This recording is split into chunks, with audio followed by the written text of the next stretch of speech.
and welcome back to Coteries of New York! Last time, we met D'Angelo here, a crazy, homeless-looking Nosferatu detective.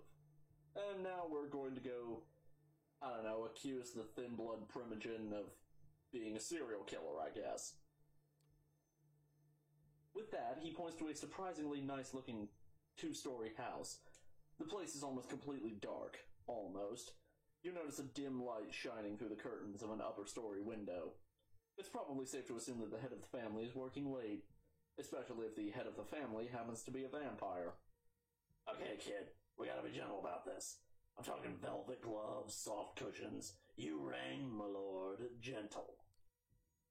We need to get Larson out here without making a fuss or letting his family see us. If we blow this, he'll shut down like a speakeasy on raid night. Trust me, I know. Sounds like you two have some history. Sounds about right. That's a story for another time. Right now, let's stick to why we're here. Tell you what, how about you take the lead on this one? I'm curious to see how you handle it. You take a step back and look around the area. The lit-up window seems like a safe bet. Now, it's just a matter of getting Larson's attention, his and no one else's. As you're trying to come up with a viable strategy, you are suddenly startled by a loud noise. It takes you a second to identify the sound as a dog's barking. It doesn't take you long to figure out where it came from as a bearded man leading a Rottweiler on a leash comes into view. Do you think we should? I don't know, we seem pretty chill right now, so,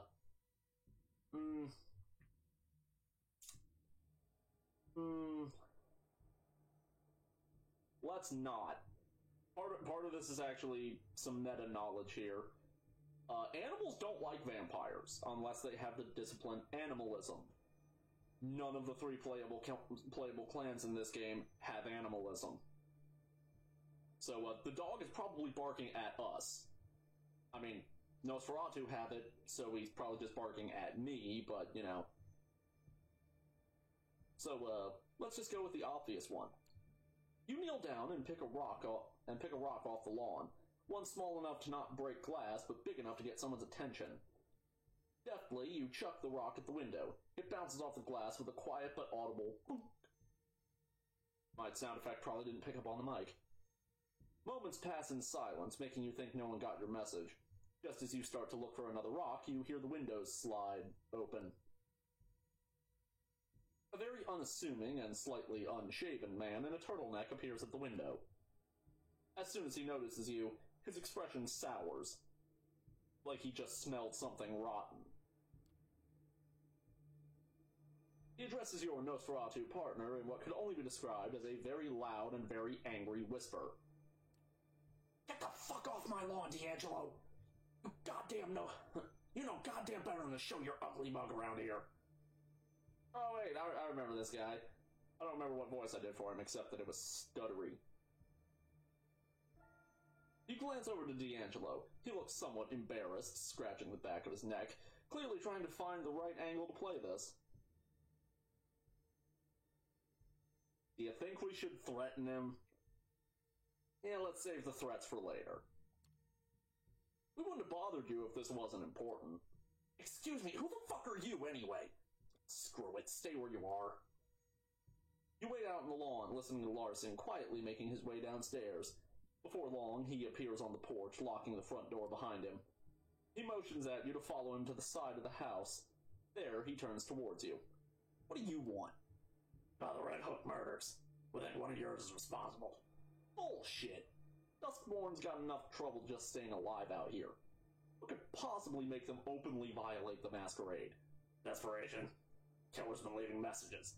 Whoever they are, I think they know something. Something they can't share with just anyone. I know it seems far-fetched, but it's the only way this puzzle fits together. Nah, I don't buy it. You're reaching. Trying to find a scapegoat, get in your boss's good graces. Word gets around, D'Angelo.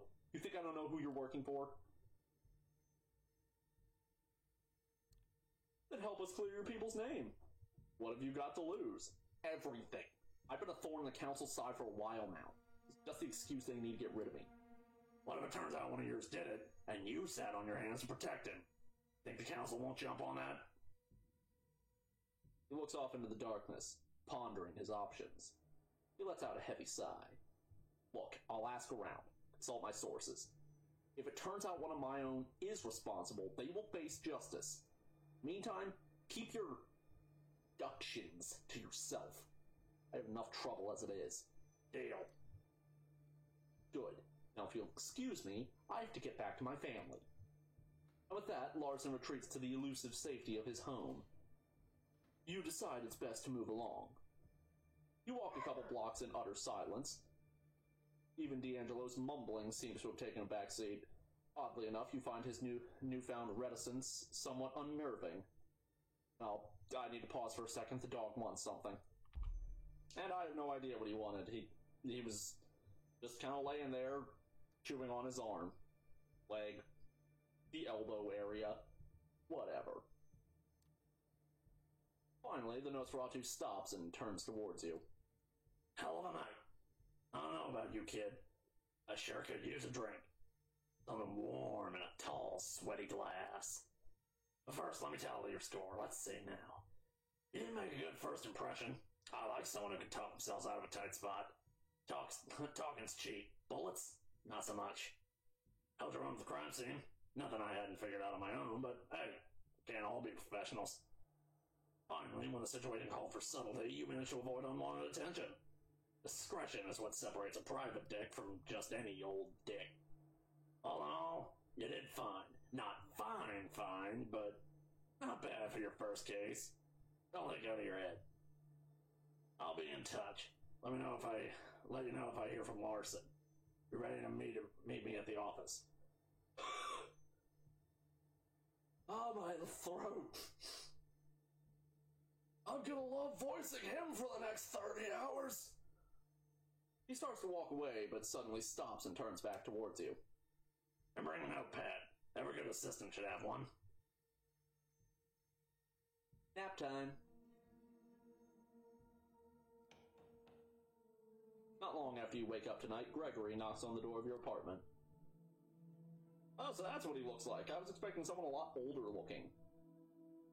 Hey, I came to pick you up. Miss Langley wants to see you. Do you know what she needs me for? I'm not in the position to ask. Stupid ghouls. Yeah, there's no possibility he's not a ghoul. You can't convince me he's not a ghoul. We'll explain ghouls later, I'm sure. The car's waiting, shall we? You wrestle with the same thoughts as a few nights ago. Maybe you should just leave. Disappear, let Sophie find somebody else to employ. But then you remember the Anarch thug being cut down by Kadir and how close you were to the same fate not even a week ago. And that it might still happen if you step out of line. You follow suit. As with your previous visit here, Sophie seems not entirely present when you enter. Her eyes are locked to one of the paintings in the room. You're pretty sure it's been here before, but she's behaving as if she's seeing it for the first time in her life, entirely entranced. Ooh, we shouldn't be seeing this. Gregory clears his throat.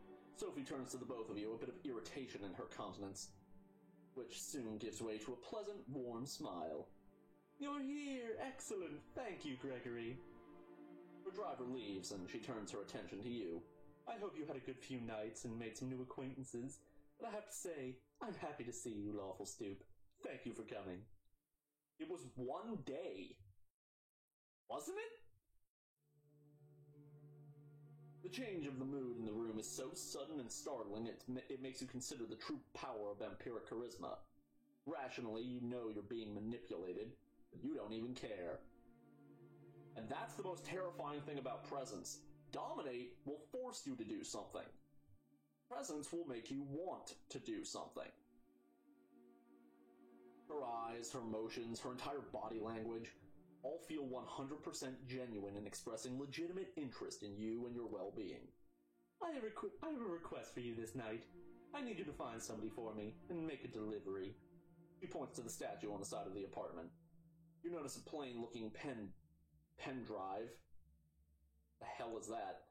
Lying on the corner, right next to where the inanimate archer's bow touches the pedestal. What does it mean, a flash drive?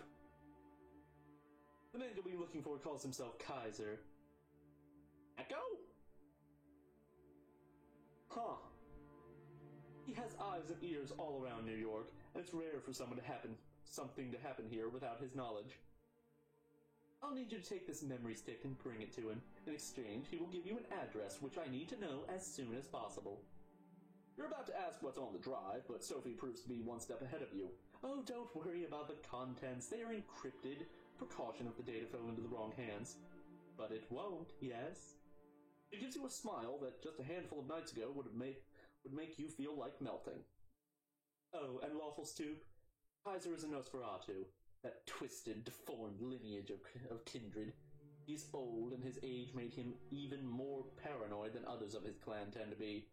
Also, the insults, pretty much all the clans have at least some, disdain for the Nosferatu. None of them hate the Nosferatu more than the Toreador. They've been in pretty much open war numerous times. And by open war, I mean the Toreador want to war with them, but they can't find them. He holds many havens and changes them often. From what I've gathered, him or one of his servants should be found at the park on Coney Island tonight. You'll have to identify them somehow.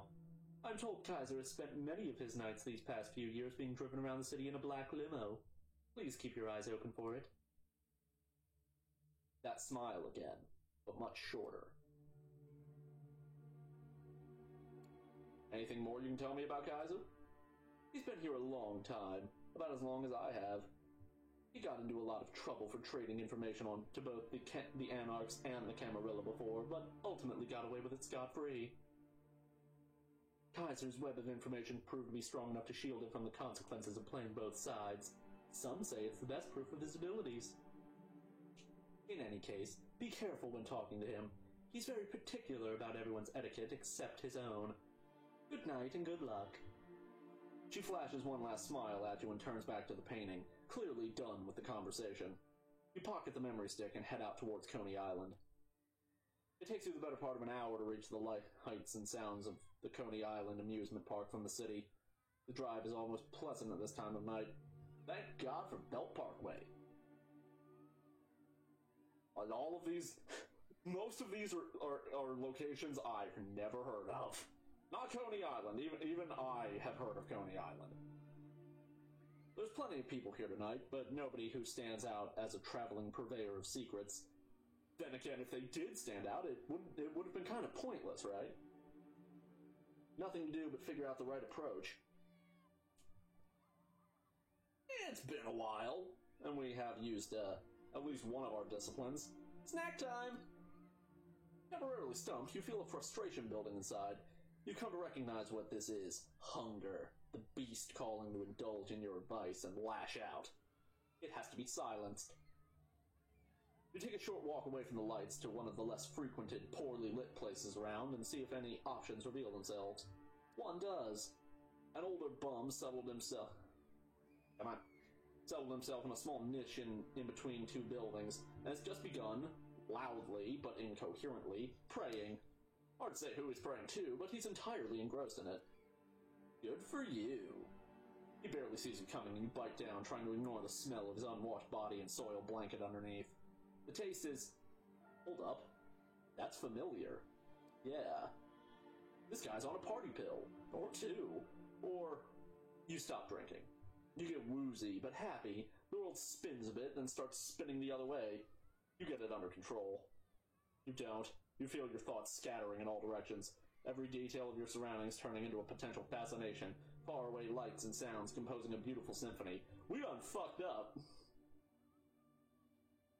You bask in the afterglow of successful feeding, feeling like you're on top of the world. A superhuman. A master of the night. A god. A few tangents later, a stray thought saying, "This isn't good," breaks through the layer of noise inside your head, and you realize you've been standing in place for 15 minutes. And looking at you intently is a man with a gun in his hand. Oh, there he is. Stay put. There's someone who'd like to have a word with you. We're gonna wait for him. Right here. I don't like people pulling guns on me. You don't have to take this. You're a goddamn vampire now. Be over in the blink of an eye. Vivid scenarios that would instill eternal respect for you and this asshole's heart play out in front of your eyes. Maybe you'll rip off a limb or two. Maybe you'll make him swallow his own gun bit by bit.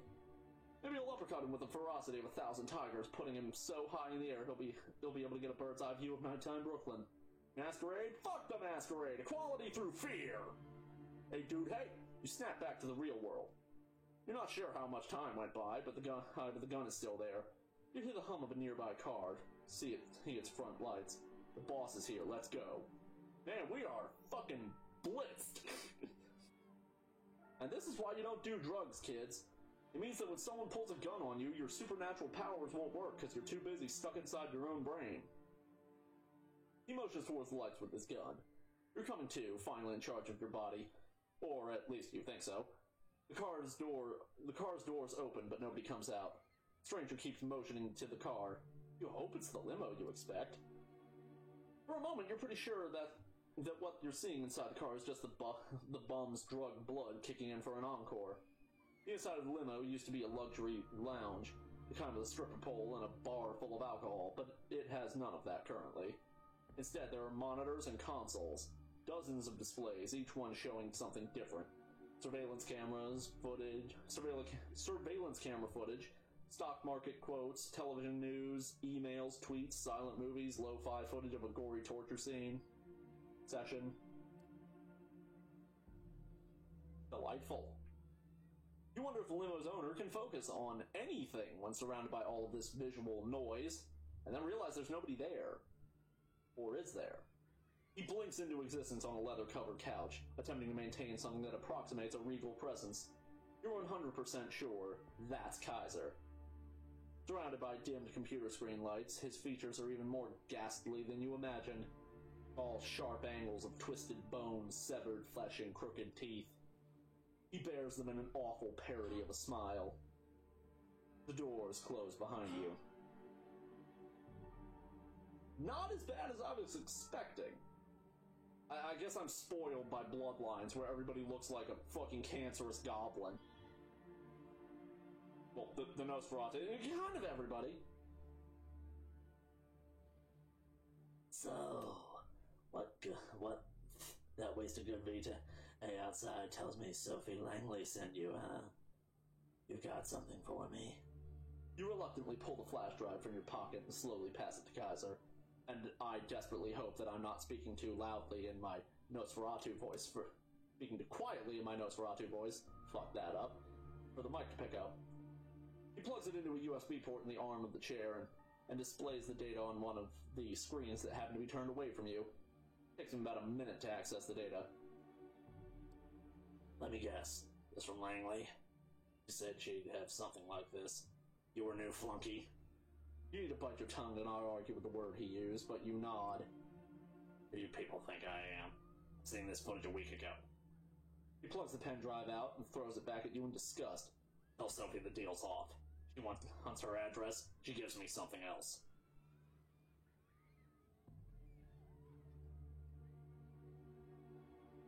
This is the dumb option, so I'm gonna take the dumb option.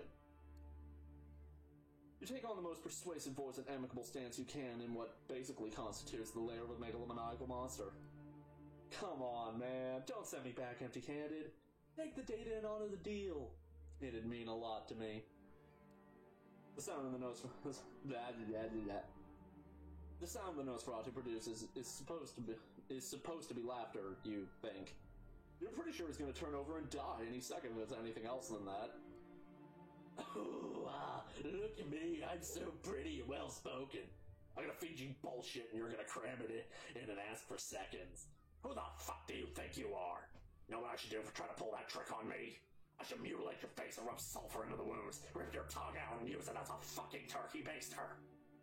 Well, see, I'm in a gracious mood tonight. Plus, I hate turkeys. They disgust me. So I'm gonna give you a chance to make this little transgression up to me. I'll contact you. Maybe I'll even throw in that stupid address so Langley can shove it up her. And I'm not gonna say that. If you just have to know, I'm sure you can read it yourself. Alright now, unless you want... Yeah, sorry. Alright, but right now, Unless you want me to get really pissed off, you'll show yourself out. I'm pretty sure you're done here. You get out, close the door behind you, and the car immediately starts backing up. The opaque windows slide by, and soon the limo is on its way out. Kaiser's lackey is nowhere to be seen, so you make your way to your car and drive back, wondering what tomorrow brings. We did a bad. Well, who should we bother today? Well, the dog bark that made me pause the video there was actually well timed, because I just noticed time's up. If you like this video, please like, comment, blah, blah, blah, you know the drill. Thank you all so much for watching, and I hope to see you again next time.